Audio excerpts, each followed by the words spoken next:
Okay, thank you. Nice to see a lot of there's a lot of former fellows on this very nice program. Joji and Lee, good to see you. Um, so they're going to switch gears here, and to really understand interventional radiology, it's practiced sort of, you know, in uh, in the United States. I think a lot of liver-directed therapies, I think, are great and very exciting, but most of them are practiced in academic centers. So what I'm going to be talking about is something that can be practiced anywhere, generally by anyone, if you have the right skill set. So, and to me, it's very important, as I emphasize to everybody, that when you're dealing with cancer, it's very important to understand the imaging and the image-guided therapies, and always looking for new things. So, and so this is especially important in a situation like renal cancers. So unlike liver cancers, renal cancers and renal tumors are not as common, are not as common, but the key thing here is when to treat and when not to treat. So those are my disclosures. So we're going to be talking about a variety of things very quickly. So background on kidney cancers: like most solid organ tumors, with the exception of liver cancer, colon cancer, prostate cancer, kidney cancer is a disease of the West. So Western countries, developed countries, have 20 times as much kidney cancer as developing countries. That's in contrast to liver cancer, which is mostly in China, Korea, Southeast Asia, and sub-Saharan Africa, but also very common in Los Angeles. But the numbers of kidney cancers are much, much less common than, say, colorectal or prostate cancer. 70,000 cases in 2019, when the last good year for good estimates pre-pandemic, and about 14,000 deaths. So the good news is that kidney cancers are not that common.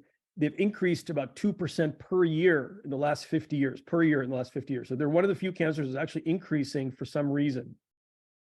But the good thing is the majority of them are found at a stage where we can both characterize and intervene. So it's very important as an interventionalist to understand the imaging, so you don't treat things that don't need treatment.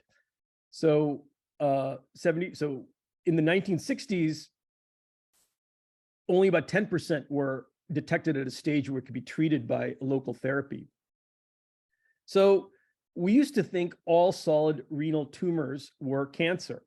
And so that's not true. There are a number, the latest WHO classification has a number of tumors that can be classified as renal cancers.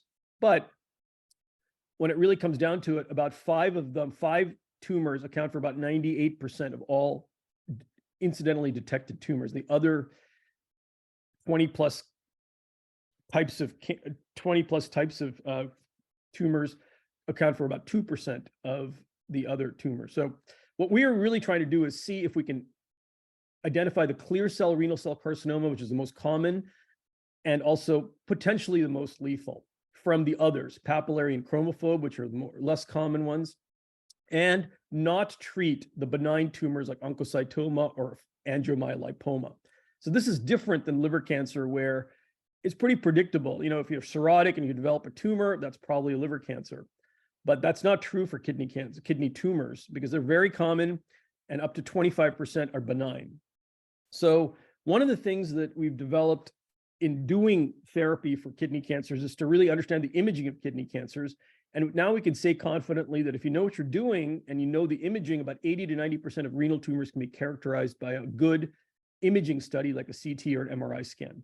And then we can use interventional skills and biopsy the rest. So this is an example of a paper that was written by one of our students, Jonathan Young, who showed that each of these kidney tumors has, about 10 years ago, each of these kidney tumors has a different characteristic signature in terms of how it enhances over time. So clear cell tumors have one signature, oncocytomas have a different signature, papillary tumors yet different, and chromophobe different. And now we can apply artificial intelligence to really tell us what we're dealing with, because as an interventionalist, you don't want to do things that don't need to be done. And it's very important to really focus on things that make a difference in the patient's medical trajectory. So it's very important. So, we have many, many tools. This is contrast ultrasound. And in patients who can't get contrast media for whatever reason, we can use this very nice agent to understand the tumors and really understand the margins and treat as we do this. So contrast ultrasound is very nice. We can also use biopsy and have good interventional skills. So this is what tip management skills. These are under using CT and ultrasound to precisely figure out where to biopsy a tumor. Usually under CT and contrast ultrasound to really understand the tumor, because we want to understand the histology, the genomics, the proteomics of tumors as we increasingly become more sophisticated about oncology. And we've shown, that if we do this right, we have a 90% sensitivity and an 80% correlation with the final score. In terms of getting a biopsy, it's very important for kidney tumors. We can then properly select patients and treat them with a number of different tools that we have. So in the time that I have, I'm just going to focus on ablation. So when we talk about heat, tissue injury, this is something we've been doing for over 20 years now, 20, 25 years. Thermal injury starts at around 45 degrees Celsius. 46 degrees Celsius starts to get irreversible injury, but you have to keep that temperature up for about 60 minutes. 52 degrees, about 4 to 6 minutes of dwell time is necessary for irreversible injury. But at 60 degrees, you get instantaneous cell death of both normal and cancerous tissues. So our goal is that about 5 millimeters from the edge of a tumor, our temperature should be around 60 degrees. In the center of the tumor, it should be well over 100 degrees if we're using heat. And we have many devices to do this. These are some older devices that we stopped using many years ago, but this is how we started with something like this. And these are some newer devices, of which there are even more than these. These are both radiofrequency and microwave ablation, which use different frequencies of energy to both excite the water protons. Microwave is much more powerful way to heat tumors. And you can see this in this video clip, as it's a time-elapsed video clip that shows that radiofrequency and microwave both heat tumors. Microwave does it much faster, generally, than radiofrequency. But sometimes you don't want so, in certain applications like thyroid, you want slower and quieter. So we fit the tool to the job, and that's what we're trying to do. So we can also use cold. I'm not going to really focus on cold too much, but we can use freezing and cryoablation techniques to achieve the same ends. The only issue that I have with cryoablation, even though I use it all the time, is that it takes about 5 to 10 times as long than heat. So for an average kidney tumor, this might take 20 minutes, whereas microwave ablation may take 3 to 5 minutes. For both cryo and heat-based ablation, the biggest issue is that you get ablative effects. This is what you want. You want to kill the tumor. You want a margin around the tumor about 5 to 10 millimeters, but they're both affected by flowing blood. And the flowing blood limits the tissue injury. And this is where recurrences occur, right next to blood vessels. So this is called the heat sink effect. So we have a lot of tools, and we use these tools appropriately to treat. And some of it comes down to expertise. What are you comfortable with? What are you good at doing? There's lots of ways to look at how we do things. My favorite way is using ultrasound, because you can use it anywhere at any time. And if you're good at it, you can just about get anything in real time without any radiation penalty to you, your cornea, or the patient. And so you can monitor the ablation and do everything else there too. You can do all of it at once, but monitoring is the least sort of robust aspect of this. So we use CT and ultrasound generally to do an ablation. And so here's a cryoablation, one of the first ones we did in 2001. This is the clear cell cancer, and this is the cryoablation. This was done many years ago.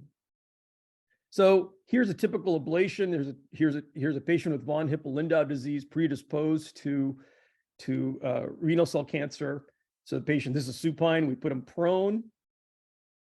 We then use ultrasound and CT to put the needle in and then treat the tumor. And this took about 3 minutes to do this.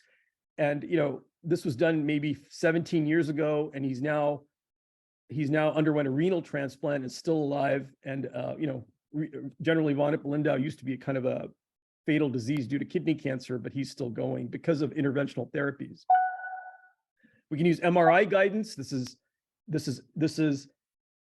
open MR. You can put your finger there, isolate the bowel, put a needle right into the tumor. Here's the tumor. We put a needle into the tumor, and we can freeze the tumor under MRI guidance in real time. So that's another thing. It's not widely used, but it's possible in some centers. And there's the ice ball that forms as you do it just in real time, as you just freeze the tumor as you're doing it.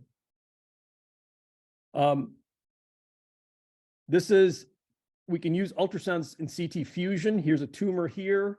This is overlaying ultrasound on the CT, and we then basically use good tip management ultrasound skill to place the needle precisely in a small tumor, and we know exactly where we are. So this is technology even as of 10 years ago. So this is really kind of a workhorse for tough tumors. But more recently, we're using robotic guidance, and this is for even tougher cases where you can't really use ultrasound. And this is real-time robotic guidance into a tumor as we sort of shift around areas we want to avoid, like blood vessels, like the pleura, like the lung. So this is real-time robotic guidance. So performing an ablation, what's important is patient and lesion selection. We evaluate patients for their comorbidities. We evaluate their life expectancy. This is not like liver cancer. Liver cancer will generally be lethal. Kidney cancers aren't like that generally. If we get them early, they're very, very indolent. And the key thing is whether to watch them, first to characterize them as cancers. And if there are cancers, whether to watch them with active surveillance or treat them. And that's the key thing. And not, really understand every step of that process. We ask, is it benign? Is it accessible? Is it safe? Do I need protective measures? So we make sure it's a malignancy, make sure it's 3 to 5 centimeters. That depends on experience.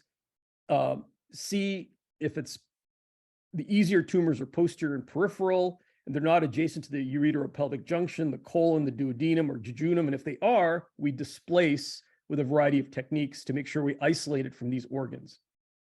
So kidney cancers, it's kind of like, it's not if you do it, it's when you do it. And if you do it, you got to be careful because there are a lot of things next to the kidneys that can cause problems. So you got to be really careful with that.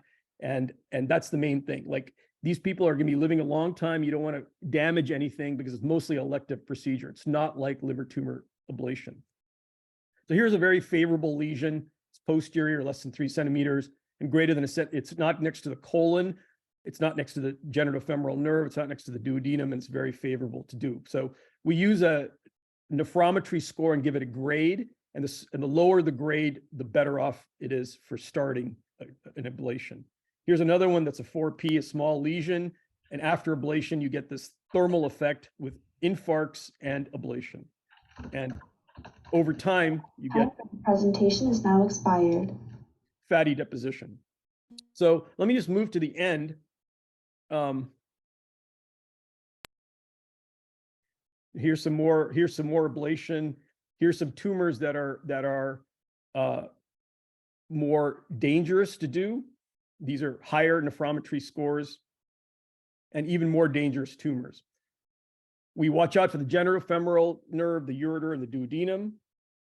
And I will say that when we've looked at efficacy, these are very, very effective treatments, both in the short term and, let me see, just here, in the long term. So in the long term, the cancer-specific survival, 92%, overall survival, 68%. Patients are generally older and die from other things, not the kidney tumor. So very, very successful, very successful types of things to do, but in the right population.